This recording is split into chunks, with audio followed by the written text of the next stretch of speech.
Hey guys, take a look at my dash camera that I have here in my car. The installation is very easy. As you can see, there is a cable that goes to the rear camera. So you just need to run the cable and go back there, install your rear camera, and you're good to go. Then you're gonna have the image from the two cameras here. You can switch for the camera in the front or the rear camera.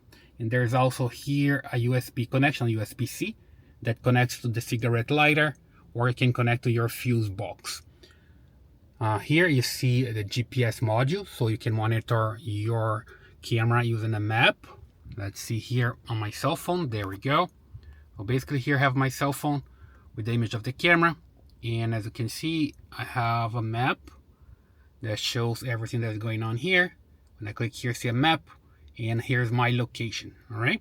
Well, basically when you're running with your car, you see the image here of a map because of the GPS that's there. And I can also check here the recordings. Stop recording. See, when I press here, it says stop recording, because here I can see the image that I recorded already here on my camera, right? So pretty good. I'm just play one here so you can see that one. For example, you see that I have a map, and at this time miles per hour here is 0 because the car is stopped, as you can see here in the image. So it's not moving, then it's 0 here. As long as the car starts moving, you can see that changes here because the GPS detects the speed, and you can also see the dot here moving right on the map. So pretty good. You can also see here in the image itself the speed.